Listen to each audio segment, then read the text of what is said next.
Sige, ngayon. Magsimula na tayo sa klase natin. Student on duty, pamunuan mo sila. Class! Magsitayo! Ready?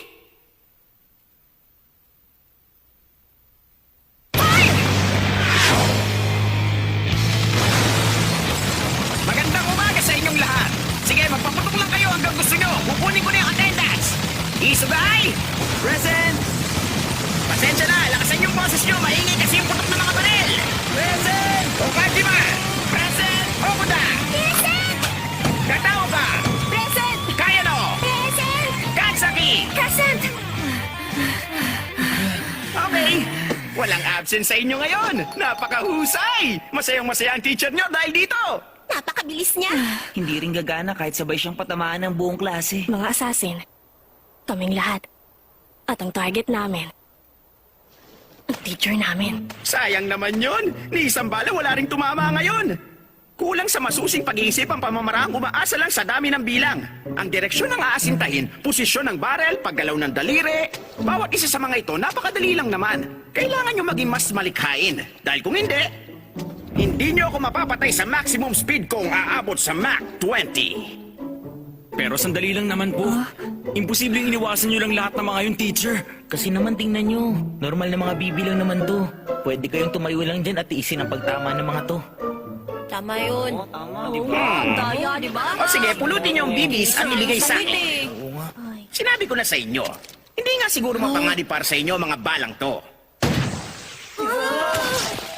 Pero espesyal na ginawa ng gobyerno itong mga bibi na antay sa akin. Kapag tinamaan ako nito, kaya nitong hiwain ang cells ko na parang malambot na tofu. Syempre, tutubo din agad ang mga galamay ko pagkatapos.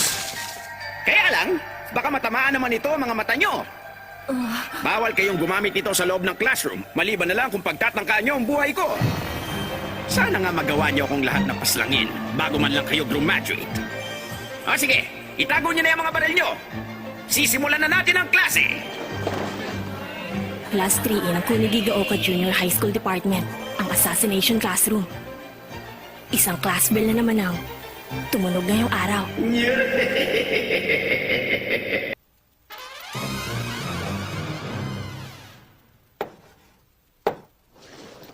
Sige, itong tanong ko ngayon. Isugay, Yes, sir.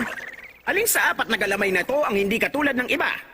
Yung yung kulay blue? Tama ka dyan! Yung salitang hulang sa kulay asul na pangungusap ang relative pronoun. Ipinapakilala Uy, ng relative Nagisa, pronoun ang no? pronoun na sinusundan nito. Kaya dito, inilalarawan ng blue Kahit is maaga standing pa, over there, kita ang na agad boy yung na nasa crescent unahan. moon. Uulitin ko, sa sentence structure na... Paano naging ganito ang sitwasyon ng buong klase namin?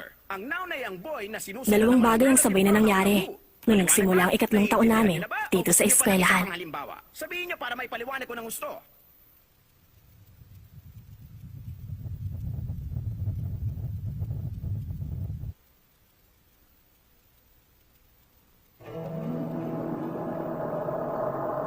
Yung unang nangyari, isang araw bigla na lang sumabog ang buwan at naging crescent yung natitirang bahagi nito.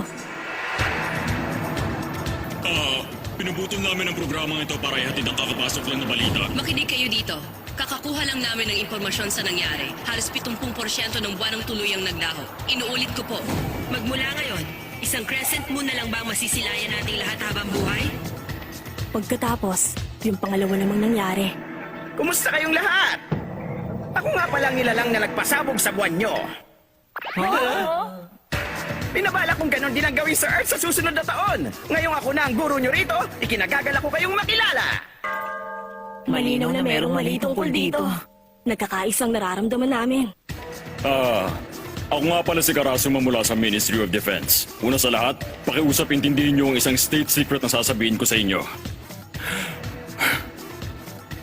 Didiretsuhin ko na kayong lahat. Ang nilalang na ito, gawin niyong lahat para mamatay siya. Teka lang po. Ano ba yan? Isa po ba yung alien na binabalak atakihin ng planeta natin? Hoy, pinanganak at lumaki ako rito sa Earth! Sa Earth? Pasensya na pero hindi ko pwedeng sabihin sa inyo mga detalye. Pero totoong lahat ng mga sinabi niya.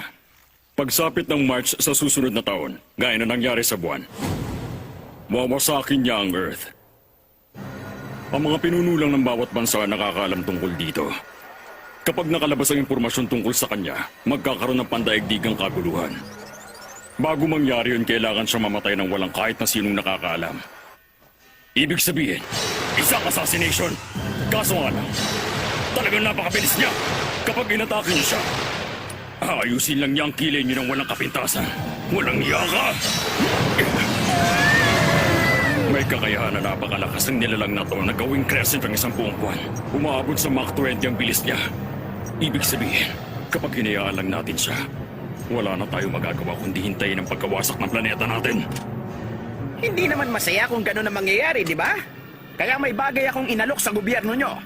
Hindi nila ako dapat patayin. At sa halip, papayagan nila akong magturo sa Class 3E ng Kunagigawa Junior High. Pero bakit? Hindi namin alam kung ano ang binabalak niya. Pero pinilit niya kami pumayag sa isang kondisyon na wala siyang sasaktang kahit isa sa mga estudyanteng nandito habang nagtuturo siya. Meron kaming dalawang dahilan. Ang pinakauna at pinakaimportante sa lahat ng yon, araw-araw siyang nandito. Bantayan niyo siyang mabuti. At pangalawa, magbibigyan niyo ng halos 30 taon ng pagkakataong iligpit siya ng malapitan. Nakamura? Hindi ba sinabi ko na sa'yo na huwag mong hahayaang maging sagabal sa pag-aaral mo ang assassination? Pasensya na po. Bilang parusa, tumayo ka ngayon din dun sa likod. Bakit kaya naging guro namin ang nilalang na yan? Paano ba namin siya magagawang patayin? Lahat ng yon, naglaho dahil sa isang huling kondisyon. Pag nagawa niyo, magkakaroon kayo ng 10 billion. Dapat lang naman yun. Dahil may liligtas ang Earth kapag nagtagumpay ang assassination mission ng klase laban sa kanya. Maswerte tayong lahat dahil hindi niya kayo pinagtutunan ng pansin. Kita niyo? Ibig sabihin, ng green stripe sa mukha niya, minamaliit niyang kakayahan niyo. Anong klaseng balat Aba, syempre naman. Kung ang gobyerno nga hindi ako magawang patayin, paano pa kaya kayong lahat? Kahit ganong hinabol ako ng pinakamodernong fighter jets nila.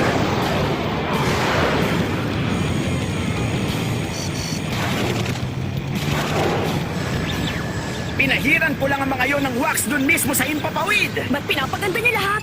Ang kailangan niyong gawin, hanapan ang kahinaan ng depensa niya at atakihin siya base sa mga yon. Heto ang mga sandata at bala na hindi makakasakit ang tao pero makakasama sa kanya. Kailangan niyo yung sekretong tungkol dito sa pamilya at mga kaibigan niyo. Walang oras na dapat sayangin. Kapag tuluyang nawasak ang Earth, wala na tayong ibang lugar na mapupuntahan. Yun na ang lahat ng impormasyon. Mga estudyante, gawin nating masayang natitirang taon nyo sa eskwelahan! Isang taon lang ang meron kaming lahat. Kapag hindi namin nagawang patayin ang nilalang na yan bago mag-march, katapusan na ng mundo.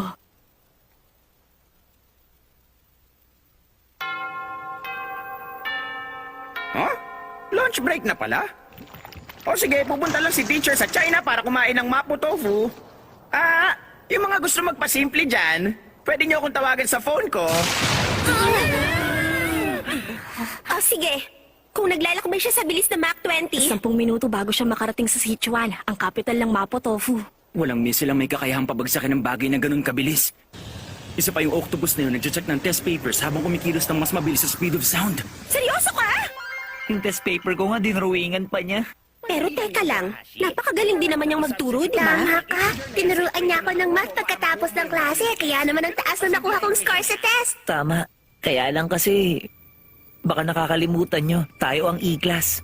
Wala ring mangyayari kahit galingan pa natin. Oo. Isa siyang super octopoid creature at ang assassination target namin. Ganun pa man, bilang isang guro, talagang napakahusay niya sa pagtuturo.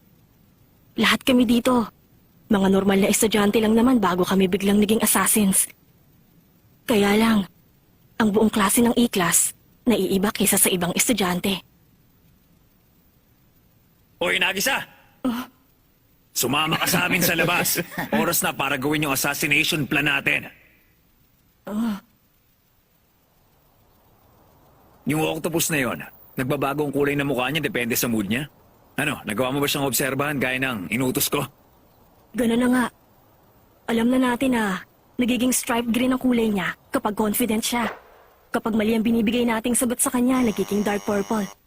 Kapag tama naman yung sagot natin, matingkad na pula. Pero pinakalakakatuwa sa lahat, pagtapos na yung lunch Hindi break... ko na kailangan pang malaman ng bagay na yan. May naisip akong plano.